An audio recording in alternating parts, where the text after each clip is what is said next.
Got the quarantine facial hair coming in. Got the quarantine build coming in. I'm Adrian here for Digital Dojos, and yeah, I am building a PC amidst this whole shelter in place, which I'm sure I'm not the only one trying to do this right now. But we're gonna talk all about my thought process behind this and why I picked the parts that I have here in a second. This video is actually being shot in 3 formats: 1 for this channel and all of you here to give you the technical angle, 2 for an Instagram story, and 3 for my personal / vlog channel, which you can check out down below, my new main YouTube channel for everything non-tech related. Be sure to subscribe down there, shameless plug. But with that, first, before I get into the actual build, I want to talk about what I use right now on a day-to-day basis for my workflow. Starting with this MacBook. This is the latest MacBook Pro, 16-inch Core i9 processor, 32 gigs of RAM. This thing is a powerhouse, a solid all-around machine, and for my day-to-day use in the work I do in Mac OS and just in general, that gets the job done, and that's what I use as a desktop / laptop as a whole. Now I also have my Windows PC custom built down here that I built back in 2016 when I first moved to the States. I built it for 2 reasons. One, I wanted a custom build kind of gaming PC, and then I also wanted a Hackintosh, so something that ran Mac OS on PC-like hardware.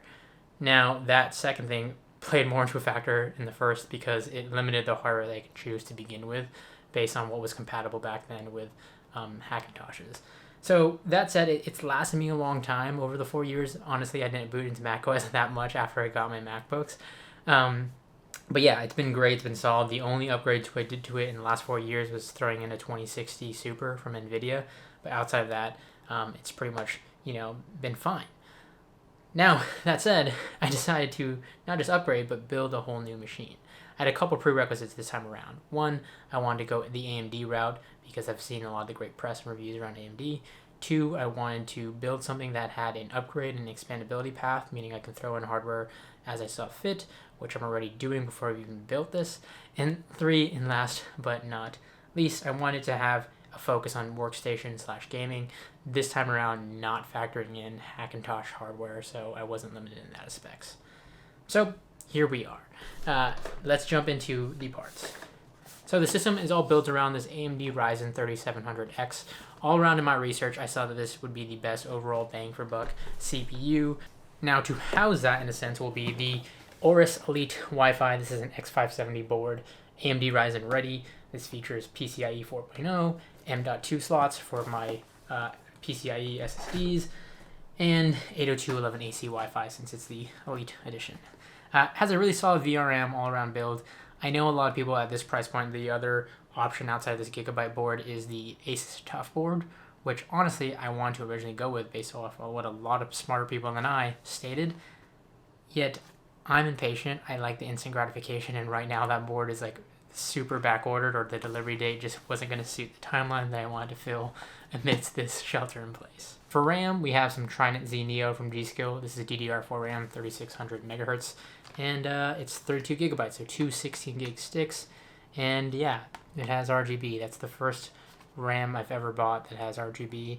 I'm usually not a fan of that, but I figured, why not? For storage, for that M.2 slot, I'm going to be filling that with a XPG SX8 200 Pro. This is the PCIe.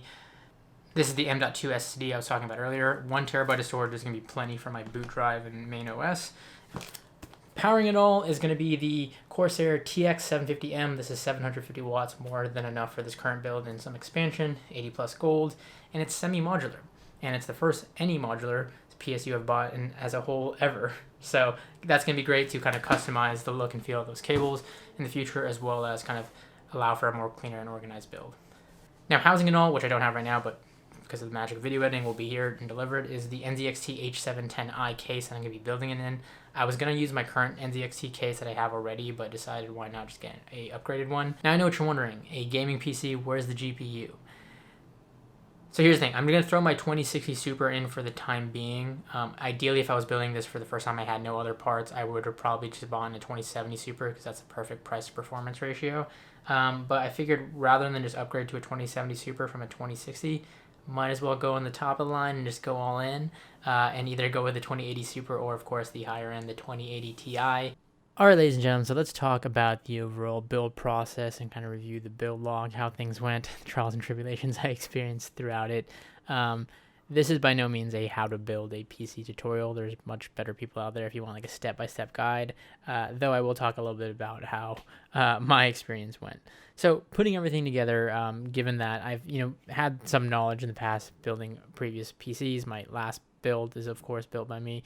I went into this naively thinking that I'd remember how to do everything.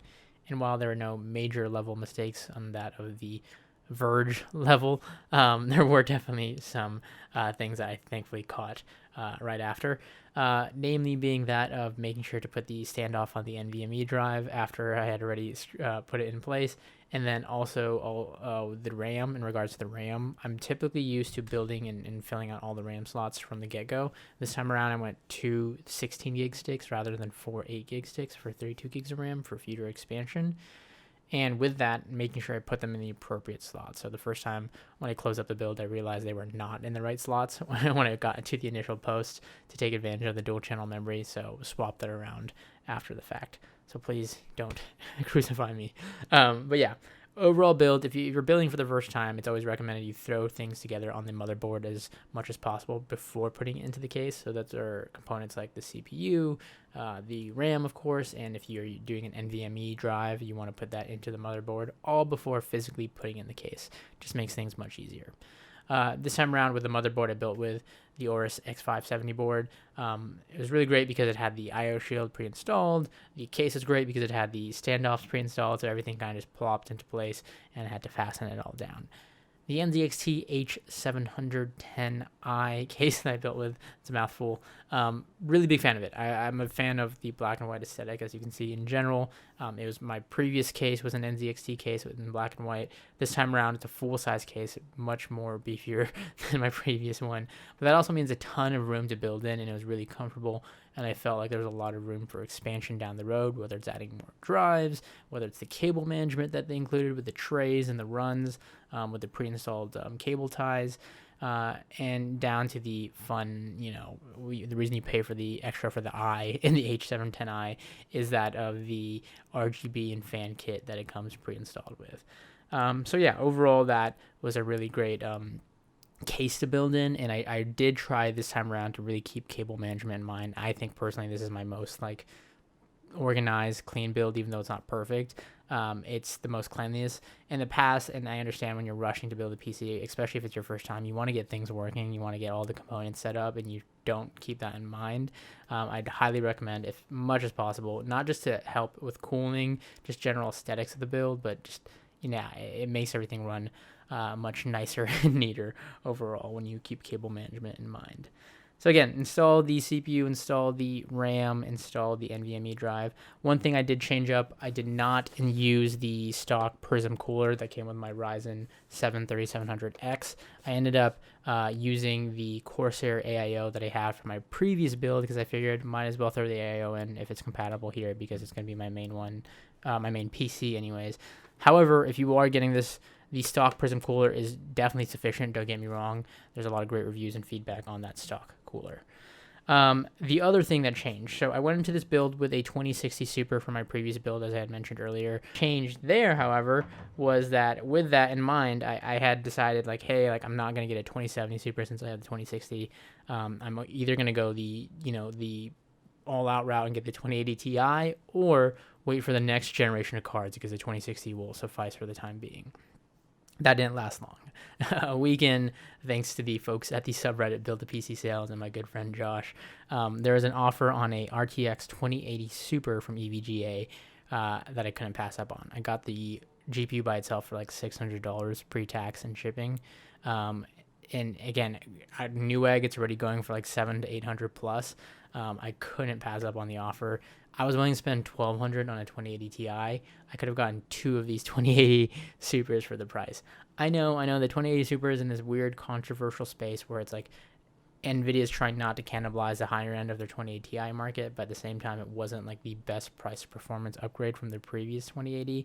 It checked the marks as far as, being a reasonable upgrade from my 2060 Super, being a high-end, very high-end card at that, having RTX in it, because I know that's not as really popular right now, but a lot more games are starting to support that. And yeah, just being a kind of somewhat current gen card or a higher end of the current gen suite. I know there are more cards coming down the road. Trust me, that's the hard part about technology. There's always something better to be coming out down the road. So yeah, that ultimately changed with this EVGA 2080 Super that I threw into the build. Outside of that, when it came to the build overall, everything worked out well. It posted, I installed Windows. Thankfully, no major errors on boot. Everything worked out well. What definitely took me the longest was the motherboard header cables and getting all of those situated and connected properly, and trying to manage those as efficiently as possible. But outside of that, I'm really happy with how the build all came together. Throwing in the AIO, throwing in the 2080 Super ultimately a week after the build was already done. If I was to look at it in retrospect, some things I probably would have changed. Like I mentioned, if I didn't have a previous card, 2070 Super would have been more than sufficient here. I probably would have also gone with a full modular power supply rather than just a semi-modular, just to have that kind of flexibility. Outside of that, I'm really happy with the parts I chose. I'm happy with the hardware. I'm happy with the CPU, knowing that I have the ability to jump to like the 3900X down the road if I want to with this motherboard. I'm happy I went with an X570 board because I know there are cheaper boards that you can get on the previous chipset that you have to do like a BIOS, flash of to get working with the newer AMD processors. Everything that, if I can minimize the kind of tinkering that I have to do on my end, and just get things that work out of the box, that was definitely more optimal for me in this case. I did run some benchmarks after all of this was said and done, just to kind of give you some idea, a baseline of how everything came out. I know benchmarks to me, when I'm buying stuff and referencing stuff, definitely important. It's really good to see how things stack up. However, when it comes to my own personal machine, like these are just numbers to me. And at the end of the day, it comes down to what I call like RWP, real world performance. But nonetheless, here are the benchmarks. Cinebench came out to a score of 4,641 points on my AMD Ryzen 7 3700X. I also ran 3D Mark's Time Spy. So my score there ultimately came out to 11,380 for the overall score in total. That with my graphics score and my CPU score. And while I don't necessarily know what that translates into real world, I do know in the comparison charts with people who have similar hardware to my setup, I scored better than 91% of all results. So can't complain there. I also decided to run NovaBench for good measure. And I had actually ran NovaBench prior to throwing my 2080 in. So with the 2060 Super, my system scored 3,744 on NovaBench and 3,831 after throwing in the new RTX 2080 Super. And last but not least, I also decided to run Crystal Disk Mark to test out my NVMe drive in there, the 1 terabyte drive, which is definitely a really great purchase. I really highly recommend buying more storage than you think you need when it comes to your boot drive, even if it's just going to be for like Windows and stuff like that. It's always nice to have the ability to throw your main games and titles on there without having to worry. Definitely scored above the 3,000 mark that's advertised in the initial read-write speeds, and I can't complain about the NVMe drive because those are crazy fast. Just crazy to see how far that technology's come. Fun fact, 11 years ago, the first product I ever reviewed on YouTube was an Intel X25M SSD. It was 80 gigs. It was $600 at the time. And somehow, some way, Intel saw my videos and decided to send out that drive to me. I did not do the product review justice because I didn't know fully what I was doing at 12 years old, but it definitely caught the bug and allowed me to enter that whole tech review space back in the day. So yeah, that's overall kind of benchmarks and specs. When it comes down to real world performance, for me, what really matters is like the games and titles I play, which currently as of this video center around titles like Call of Duty Warzone, a little bit of Red Dead Redemption in there, along with other random titles like Apex and whatnot. And on all of those titles on my ultra wide that I currently game on, so this is a Dell ultra wide that runs at 3840 by 1600, crazy resolution. We're talking like in the, obviously up there with the 4K range of things. It is running perfectly fine on all of those games. Now, it varies for game to game, obviously. Certain games like Red Dead Redemption, I don't care so much about frames per second. More so, I prefer the ultimate quality and the higher quality settings. So I'm okay with having around 70 to 80 frames versus like 100 plus frames on other games. On Call of Duty Warzone and stuff like that, again, depending on the settings that you do. But, generally speaking, high on the max resolution that my monitor supports right now at 60 hertz, I'm getting much, really, optimal, or not optimal, but satisfactory performance for what I need in terms of frames per second. It's not crazy over the top, though it's good to know because at this rate, if I choose to get for example, I have a 1080p 144 hertz monitor, but I'm looking to get a 1440p gaming one down the road. I know it's going to be more than sufficient to run on the lower resolution monitors there. So again, for what I use it for in terms of gaming and just general day-to-day workstation stuff, it is more than sufficient. I am looking to stress test a little bit more with things like Adobe Premiere editing and stuff like that. But overall, I'm really, really happy with how the performance came out.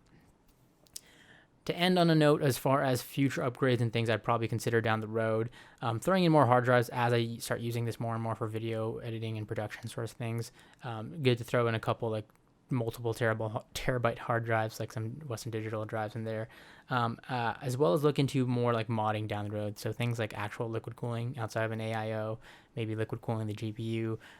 While the temps and the overall temperature performance of this build as is solid with the 3 intake fans in the front, the rad on the top, the exhaust fans, it's whisper silent still. It's really quiet, and I can even reduce that even more if I adjust the settings and a lot of these hardware. It's powerful while being efficient, and I can't complain about the overall setup and performance. But like I said, I would look into like maybe doing some more of the advanced cooling techniques and cable modding and getting some more aesthetically pleasing cables to really fully wrap up the build. But as of where it's at right now, I can't complain. And ladies and gentlemen, that is my quarantine PC build. I hope you enjoyed a little look at this whole process and maybe inspires you to hopefully build something down the way. I know that if we stay in this shelter in place for much longer, I'm definitely going to be going broke because this whole process has reinvigorated my passion for the whole PC hardware side of things. And it was nice to kind of just dive onto the other side. Coming from somebody who primarily works in the Mac environment for work, it's nice to kind of see what's all the latest and greatest going on in the PC world and diving back into that whole side of things. So with that, ladies and gentlemen, I hope you enjoyed this video. Like if you did, subscribe for more content to come and future PC videos at that. And with that, I'll catch you all in the next one. Thanks for watching.